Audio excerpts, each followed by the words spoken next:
camera. We got our camera finally. Actually, we got a camera. So these are the voices. These are the faces behind the voice. And here all the time. Who's Sammy? Who's this? It's us. So we are here. Yeah. We're always going to be here. Hopefully. Well, welcome to Boxing Capital. I'm Tay. I'm Sammy. And you see the faces behind the voices this week. Obviously, we're available where you get your podcast, Spotify, Apple, wherever. But we got the video capabilities now, so add a certain little element. Hopefully, we'll turn this into social media content. I don't know. Just keep supporting. Yeah, there you go. We'll keep going. You guys funded the camera, so there you go. Keep supporting. We'll keep going and probably bring you more of the truth from the other side of boxing because we are not, how you call it, we don't owe anybody in boxing nothing. So we're going to tell you like we feel and hopefully you feel the same way. Yeah. AKA, we get to talk a lot of shit, so. Yes. we can say whatever we want. And nobody can whoop my butt. No. Anyway, we got a lot to talk about this week, Sammy. So last week we were a little bit off, busy with work, like all that stuff, and also, wasn't too busy of a week of boxing. But nonetheless, we're back this week, and so we have 2 weeks of fights to talk about. So we'll go back to last week, and we had 2 big fights: Regis Prograis versus Danielito Zorrilla, and then Tim Tszyu versus Carlos Ocampo. And then this weekend we had Edgar Berlanga back into the ring, and who else? Oh, Carlos Ademis and J-Rock. Yeah. So a lot of actually good fights, and then there's also big news going on this week, and we'll turn that into this week's Sammy Says. So let's go back to last week. Let's start with the Tim Tszyu card because it was just really quick action. Really. I'll say what it was. Like going to have tea. Yeah. You want to have tea. Exactly. And the fight longest, the tea lasted than the fight. Yeah, it did. I'm trying to adjust this here. 1 sec. We're adjusting, people. Anyway. Yeah. But anyway, it was honestly a waste of time. It wasn't a waste of time, but it was a waste of time. That young man went in there hoping to give it his best, just got caught. I say it was a waste of time because we all know what we want to see next, and hopefully this was the statement that was made to make Tim Tszyu versus Charlo happen, because that's what people want to see. Charlo's undisputed in the division. Tim Tszyu, I think, is up next. I think he's the best option there is at 154. Who's your Charlo? I think it's Jamal. Okay, because one of the Charlo fighting Canelo. That's the one. That's the guy who's. Is that the older Charlo? I think so. I don't know all Charlos.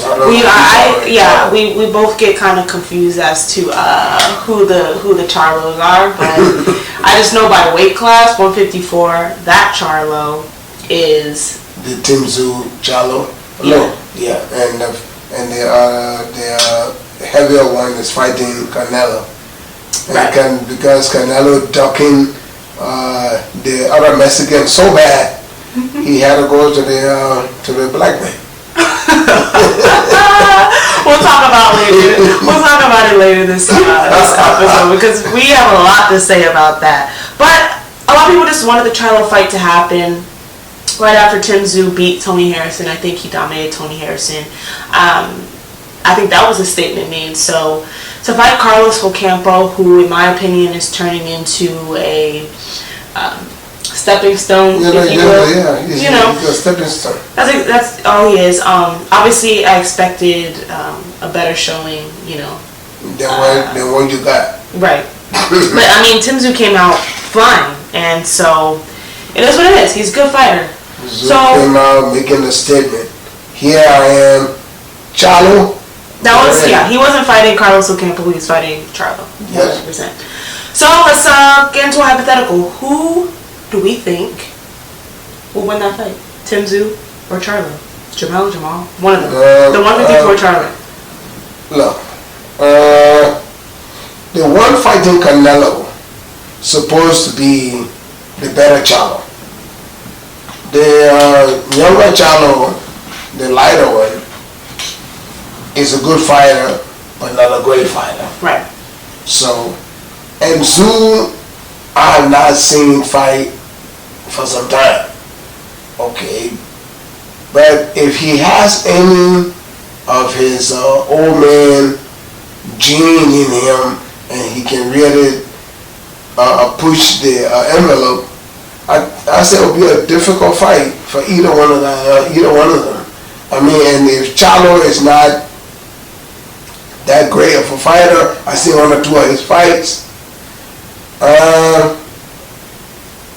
For me, it's a toss-up, but I will lean Tszyu for now.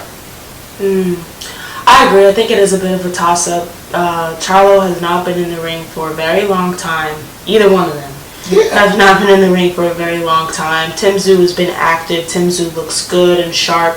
So I think it depends on the type of Charlo that shows up into the ring, which is a cop-out answer, but it's the truth. I think an elite Charlo beats an elite Tim Tszyu. Yeah. A not elite Charlo loses to a good or great Tim Tszyu. So it's just a matter of who shows up in the ring. But I like Charlo's athleticism. I like that dog in him. I think he's technically sound. He does get hit, but he has good heart. He proved that to me versus his last fight versus Brian Castano. I think he can win that fight. I don't think I'll put money on it though, but it'll be a good one. I mean, well, he got a good heart. Very good way of putting it. Got a good heart. A good heart, most time it got soft behind. Has he gotten knocked down before? No, he has not gotten knocked down. I don't know if he has or not. But the thing about it is that if you got a good heart and you can take a punch, you can take a very good ass whooping. That's not a good thing for any fighter. Having heart is... Having heart is a good... No, having heart is good. But you should have heart without getting to become a punching bag. If you have a heart and you can take and hoping to land because you got that power, that's how most fighters get destroyed after their fights. I think Charlo's heart isn't about, he could take a good punch. It's not like me saying, oh, he has a good chin. That's different. I think if he's not going to let Tim Tszyu embarrass him or beat him up. If Tim Tszyu throws 3 punches, Charlo will come back with 4 or a really hard punch. Okay. You know what I mean? All right. I still don't understand that good heart thing, so I'm going to teach you a little bit more. Okay. He's got a dog in him. He's not going to let Tim Tszyu walk all over him. Okay, you got a dog in him. Yeah. Okay, good. But how well do people that have dog in them look? How good do they look? It depends on the person. Dave Benavidez has a dog in him. Yeah. He looks good.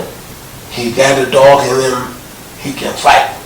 So this is a different argument. Yeah. You don't think Charlo can fight? Not as good as Benavidez. He's not up to the Benavidez status. No, I don't think he's up there. Even the older one who... But who's up from Benavidez? Like it's Benavidez. Yeah, so you can have dog in you. You can bring the fight, but to what cause?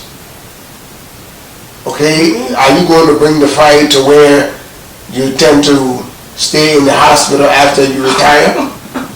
Or you want to bring the fight, make the money, and really ride into the sunset and have fun? I don't know. No, but go ahead. I mean, that's why I say it depends on the type of Charlo that shows up, because at this point, the Charlos are not active. So I don't know what it is that they're doing, what they're looking for. Yeah. You know, is it just this major paycheck? Even we'll talk about the other Charlo fight, Canelo. But just in terms of this, like, I don't know why they're not active. I just don't know why they're not active. I don't know either. Probably is a promotional problem or personal problem in their own lives, because the one that's fighting Canelo, I'm hearing that he has some wife problem or getting divorced or whatsoever. Yeah, but that still shouldn't stop you from fighting. If you're getting divorced, you're getting divorced. She don't want you. Just, fight so that you make more money for the album. Probably he didn't want to fight so that the judge don't look at him. Oh, yeah. He pissed up and said, "Oh shit, you make a lot of money, so she gotta get a little bit more." Maybe if that's the problem, maybe that was where he came from. But he been out of the ring. I mean, both of them, you have not heard about them fighting for years, almost a year, or more than that. 2 years. Yeah, about 2 years. Mm-hmm. So, either one of them, the one that fighting Canelo is way behind the curve, and his brother, if he tend to fight Tim Tszyu, he way behind the curve, because I'm telling you, being in that ring, active and fighting, give you a lot of edge, because you are always going to be sharp.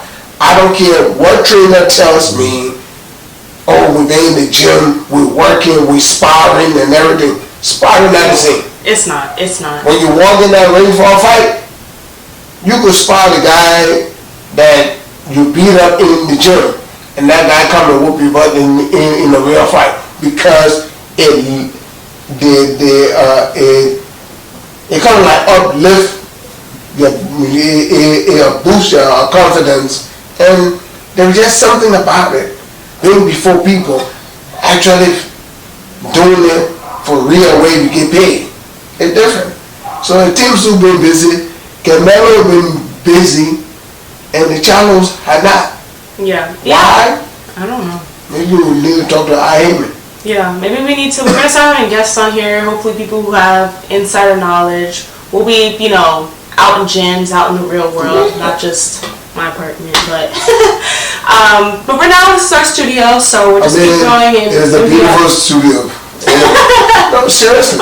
Yeah, but no, you're right. I mean, it's just a mindset switch, like versus sparring versus an actual fight. I mean, it's just like a killer comes out of you when it's time to step into the ring, and no matter what, you're never going to be able to emulate that in sparring, because number one, it's just not that atmosphere. Number two, it's not that attitude. And the biggest thing of all, you got headgear on, you got 16-ounce gloves on. you know what I mean? So there's safety nets all around sparring, whether you train for it or not. It's not the same as fighting, and I think you're right. That's why I said it really depends on the Charlo that shows up. Ring rust is a real thing, and activity plays into Tim Tszyu's hands. Well, of course. Because of being in that atmosphere and being in the ring and getting that confidence first and foremost. And yeah, I think he has momentum going into the fight. Yeah, both of those guys are going to be climbing a steep hill. I don't care who they fight, but being out of the ring a little more over a year, maybe two, you have a lot of gravel to get out of your way. I don't think they should have come to taking a big fight right off a long layout. They should have had 2 mediocre fights to build their confidence back. Mm-hmm. Because staying out of the ring that long, you get in there and this sucker hit you for the first time in 2 years, and it's like, shit, I have not felt this in a long time, and you start to question yourself, you're going to get your butt whooped. Right. It's just too long. They should have I don't know. I Haymon, know what he doing, but the Charlos are demanding big fights, but don't demand a big fight being laid out that long. I don't get it. Yes, I agree. We'll get into the other Charlo, 168 Charlo, and Canelo in a few, but let's go on to the other fight that happened that weekend. Regis Prograis versus Zorilla. Let me run through the undercard because it happened in New Orleans. It happened in New Orleans. Yeah, I used to go to school there, started boxing there. So I want to give a shout out to Jeremy Zero Hill. Got a good TKO over the guy's name is Mark. I don't remember Mark Davis, I think. Another boy from Lafayette, Louisiana. A good knockout. He looked good. Jeremy said, yeah, definitely coming up in the 135. So I just wanted to give a shout out to him. Let's talk about the girls' fight. That was the best fight on the card. That was the best fight on the card. I mean, I'll give it to the girls. Women never disappoint. Never. They never do. They come out, they fight, and I mean, the men need to take a pointer from them. Mm-hmm. They need to actually watch them and say, look, this is what boxing should be. I mean, those girls come, if they getting paid $2, they give you will get the worth of your money if you pay $2 to watch that fight, because they fight. They will give you more than 100% of their ability. Mm-hmm. I love women fight.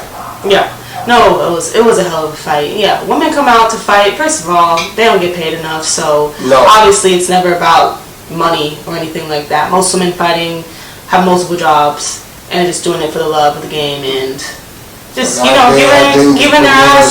their asses to the line, putting their asses on the line. So their promoters need to change a little, adjust themselves a little bit more, because look, the person that's going to put up a fight, I have all these fighters having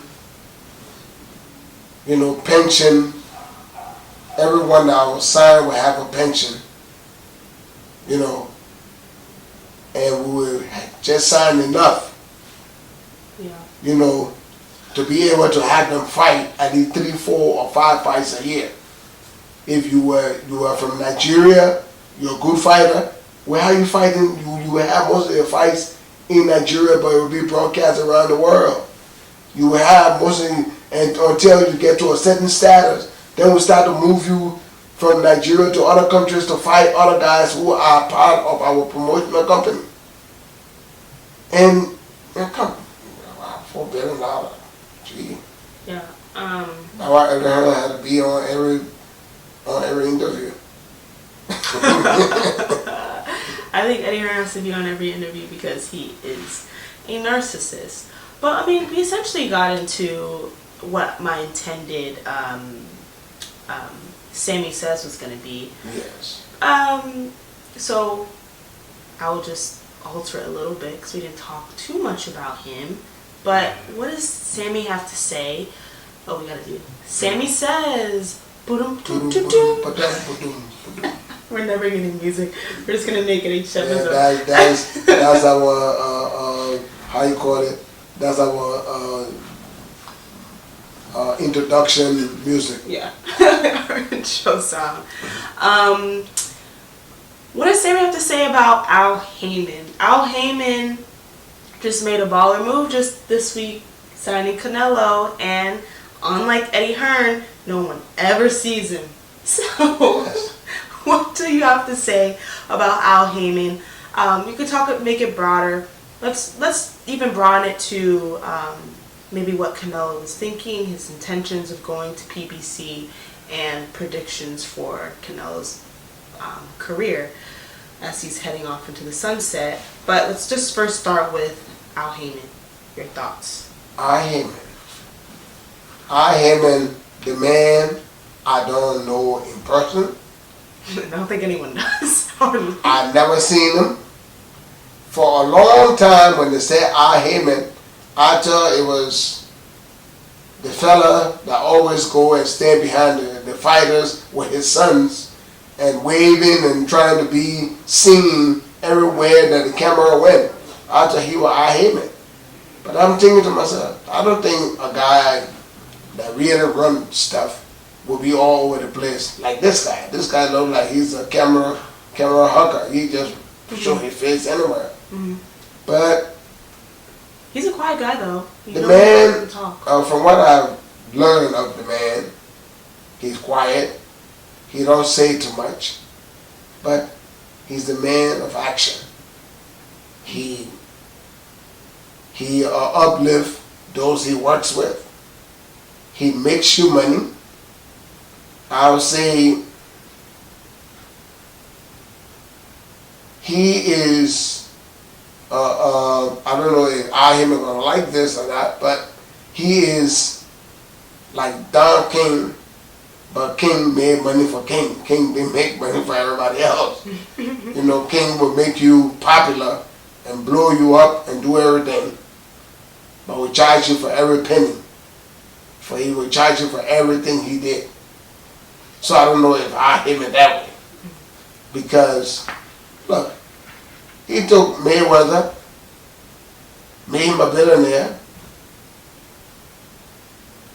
and he has all the other fighters that fight under him, even a lucky boy from the gym, fought on Haymon promoted him for a bit. And he got paid pretty good money for the fights he had where Haymon. So in the boxing business, he's a good promoter. He knows how to promote. He has his eyes everywhere, and he gives his orders, and people follow him, you know.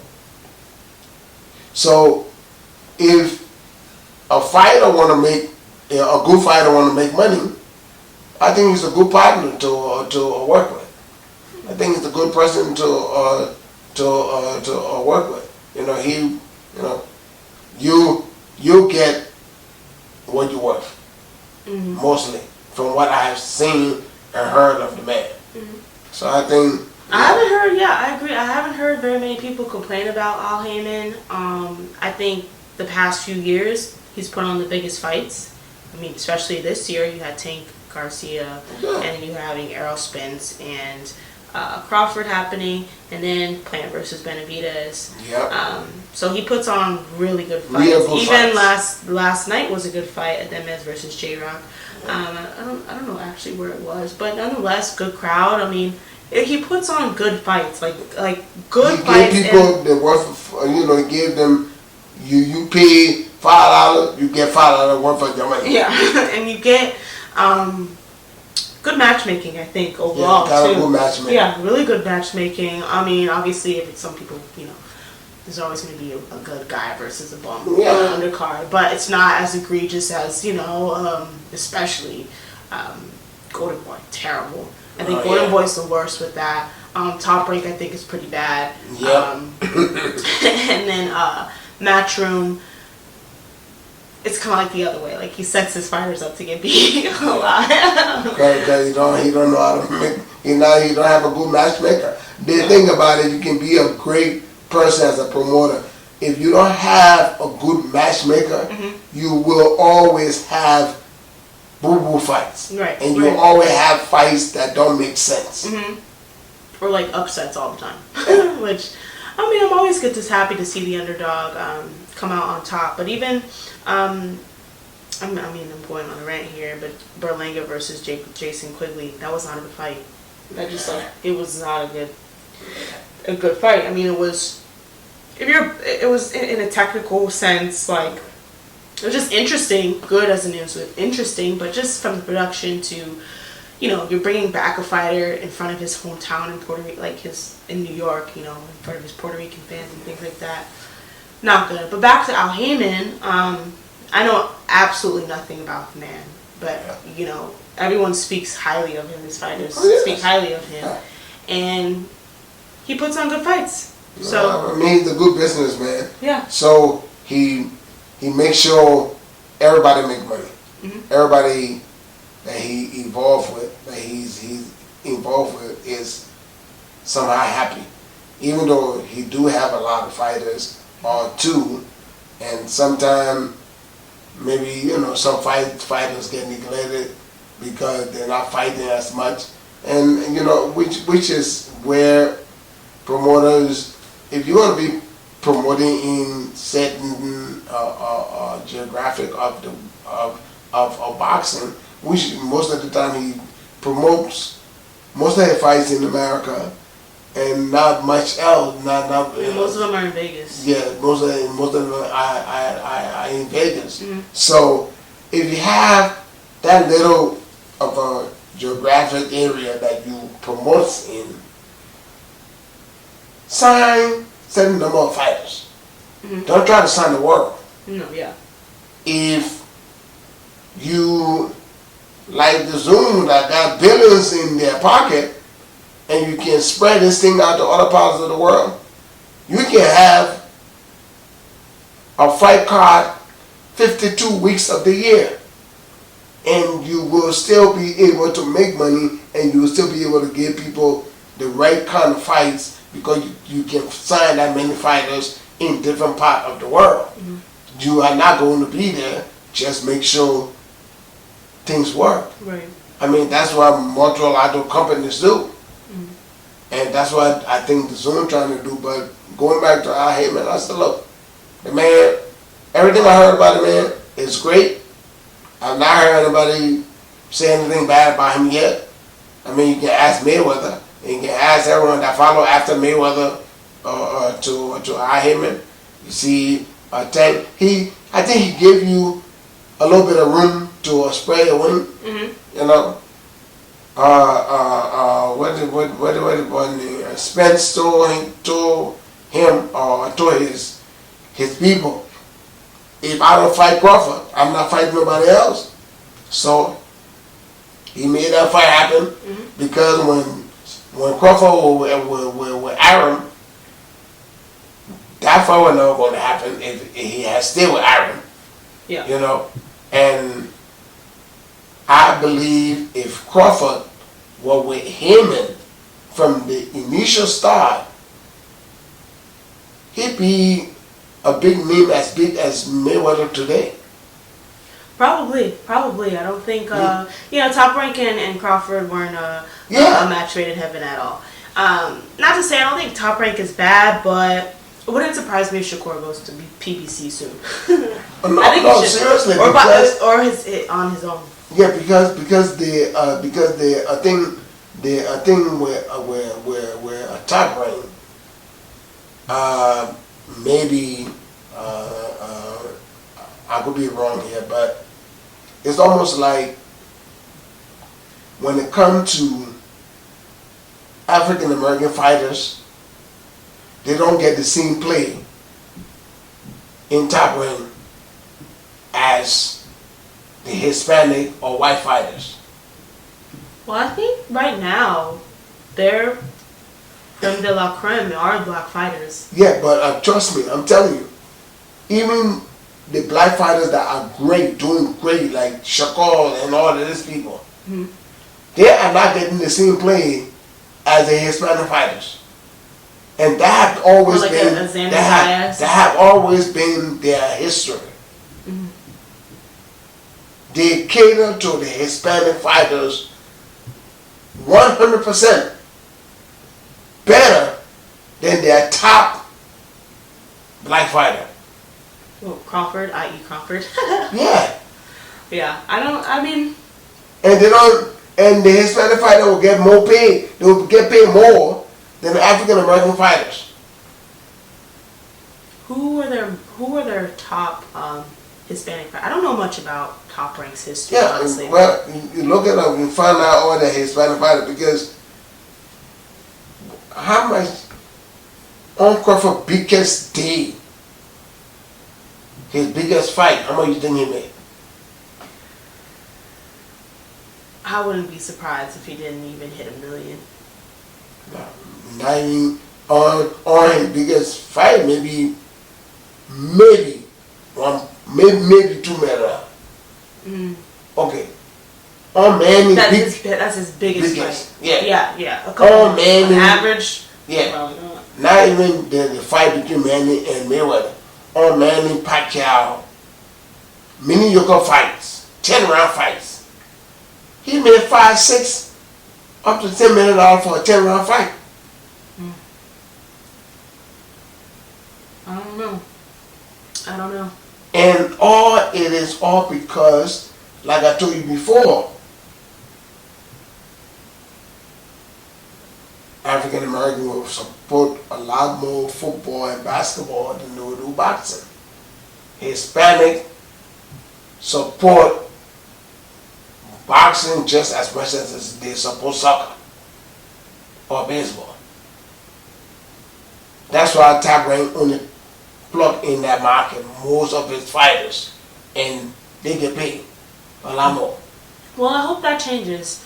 You know, if that's the case, I hope it changes, because they now have Jared Anderson, who's fighting either this week or next. Keyshawn Davis, I think it's sort of the same thing with him.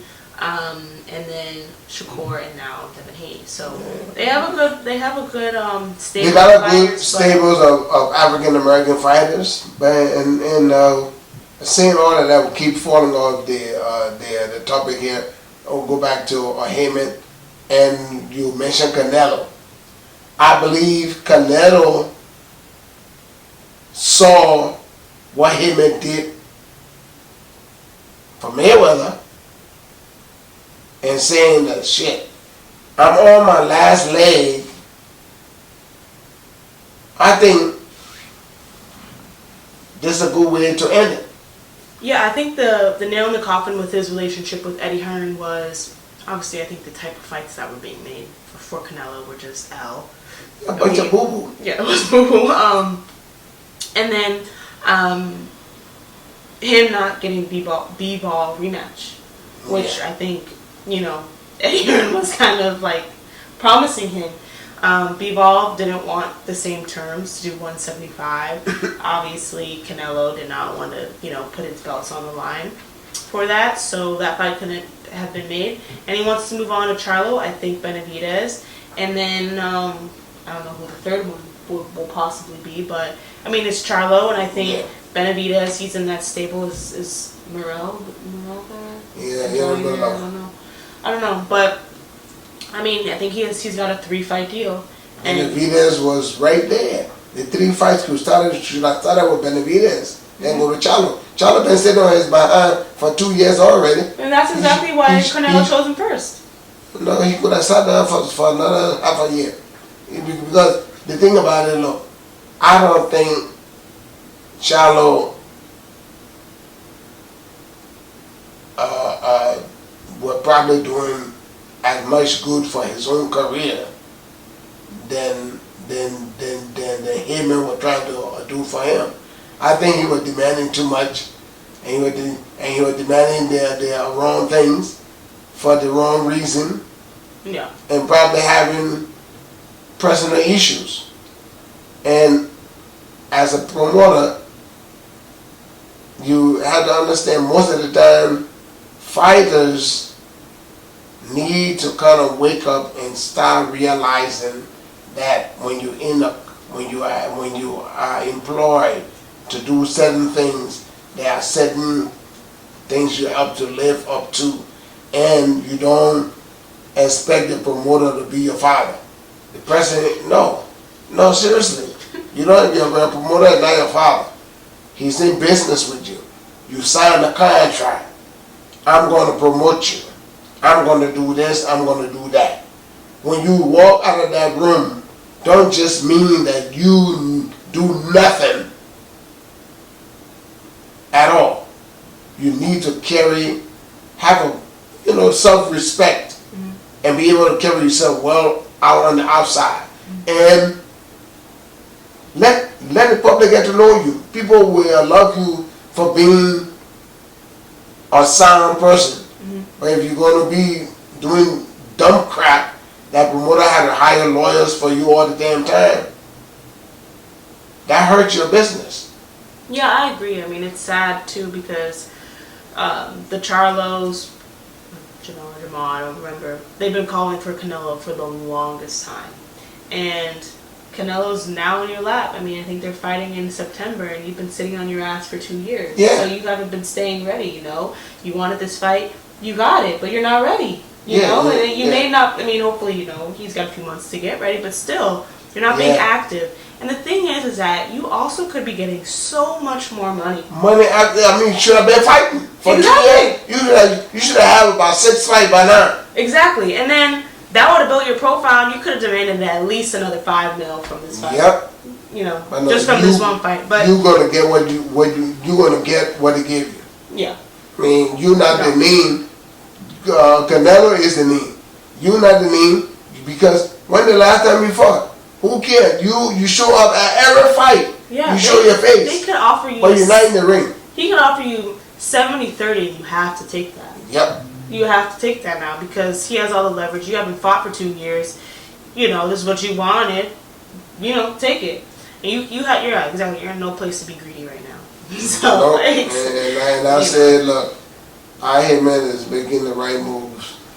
He's making the right moves because the man is who he is, and he know early heard. You don't see him, you don't know him, you don't get to hear. You hear Haymon name.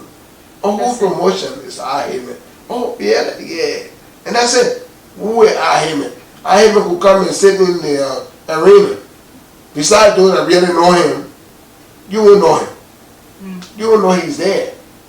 He don't run his face on camera. I mean, tells he may not even be there. I don't know. Yeah, that's a good CEO. Yeah. Seriously. That is a good CEO. But yeah. I don't know what's going on this weekend. I don't even know if there's a fight this weekend. Is there? There is. Jared Anderson's fighting this weekend. I totally forgot. Jared Anderson, big baby Jared Anderson, is fighting this weekend. I think there's a couple other fights. I know there's. He's the funny one. Yeah. There's fights happening the weekend after. There's just a lot of good fights this he was supposed to. Did he ever fight Joshua? Yeah, he was supposed to fight Joshua, and that fight keep falling off and on, and the Joshua fought Ruiz and got knocked the fuck out. No. He was never supposed to fight Joshua. Jared Anderson is like new to the scene. He's a young. No, you talking about Big Baby, the little fat chubby Big Baby? He's not fat. Okay, they had one called Big Baby that was supposed to fight. Fight AJ, and that fight keep falling through. Big Baby, a big chubby guy, I think big fat guy. I think it was something you were like a bodyguard before or something like that. He was a bodyguard? Yeah. I don't Big Baby, fast hands and everything like that. They used to call him Big Baby. That's the fight that Ruiz was that Joshua was supposed to have. The fight fell through, and then they got Ruiz at last minute of time. No. Yeah, Ruiz was not on. Ruiz was not on Joshua. Oh, okay, yeah. I forget who it is, but his face is in my Yeah, head. call him Big Baby. They call him Big Baby too. Okay. They named him a Big Baby. Well, not that Big Baby. It's Jared Anderson. So Jared Anderson, there's some fights on DAZN this weekend. Jared Anderson is fighting in his hometown Toledo. He's fighting Charles Martin, which he's supposed to fight another guy, but that fell through. I think this guy is supposed to be a bigger challenge for him anyway. Virgil Ortiz is fighting Stanionis. In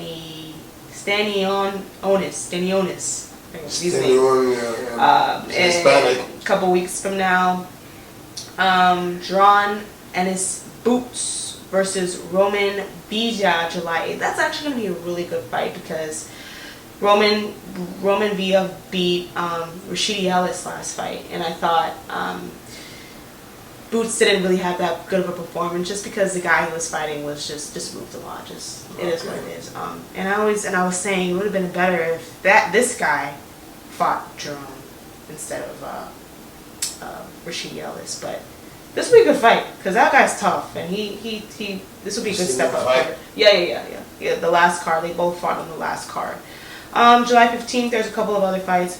Again, we'll talk about them when they come through. But this summer is about to be They don't got the big fight. Yeah. They don't got the Spence. Yeah. There's also another really big fight, July 25th. Stephen Fulton versus Inoue. I'm really excited for that one. Yeah. That'll be a good fight. Cool Boy Stuff versus somebody getting knocked out. I think so, and I'm gonna root for my boy, Cool Boy, but I don't know about that one. Anyways, it's good, but anyways, moving up. So, yeah. Regardless, that could change. Yeah. That could change the balance of the fight a little bit. Yeah, he's small. Inoue is very small. Yeah, you're moving up. I mean, sometimes it's a big risk. You go have a power to kill a cow when you 130, then you move up 5 pounds up, and you go there and punch something and be like, "What the hell is that? What you doing?" And they smack you right back. You be like, "Oh shit! I thought I heard him." Yeah.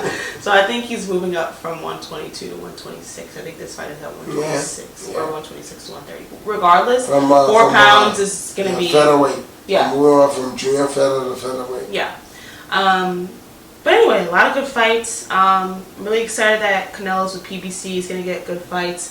Charlo, and I'm assuming Benavidez will be one of the 3 that he's signed to. So yeah, we'll see what's up there. But he keeps saying he don't want to fight Benavidez, so I don't know how that. Apparently, Benavidez sent him like a $30-40 million offer, and he said no. Like he didn't.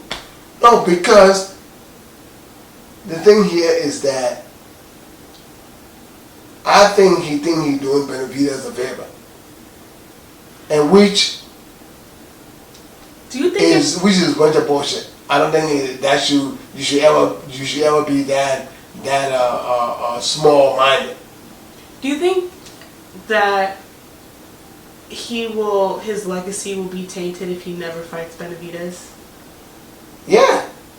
Really? He's 20 years from now, we're gonna be like, "Oh, you didn't fight Benavidez," and be asterisk next to Canelo. No. Benavidez. The thing is, in the eyes of the Hispanic and the Mexicans, he's a chicken shit. This guy has over 60 fights. Like, just fucking retire. If he fights Charlo and decides to retire, I don't think that says anything to me. No, he has to retire at some point. No, yeah, he has to retire. There's always going to be somebody else. Oh, you need to fight this person. No, but he keep dodging, wishy-washy all over the place when you could fight the man. You could have fought the man 3 fights ago. I'm just saying, I don't think it'll be a huge asterisk in my opinion. I don't know. He's got too many fights for me to be like, you should have fought somebody else. I don't know. If you have fought Benavidez, it will whoop your butt. That's why you add 3-1 or whatever. Yeah, yeah, I think Benavidez wins that fight. Canelo hasn't been looking that great, so maybe this is change he needed. Sucks for Eddie Hearn. Al Haymon, keep doing your thing. Oscar De La Hoya, pick it up. De La Hoya needs to stop putting people's kids in the ring to get hurt for nothing. He should match people's kids better. That's what he needs to do. Match them better. They are fighters. They are not freaking a few animals to get butchered. Yeah. Match them right. Yeah. But yeah, that's it for this week. Yep. You saw us, and you'll see us from now on. And I hope, I didn't mess up the camera. No, we have fun, so we'll see you guys next week. This is Boxing Capital. I'm Tay. And I'm Sammy. Peace.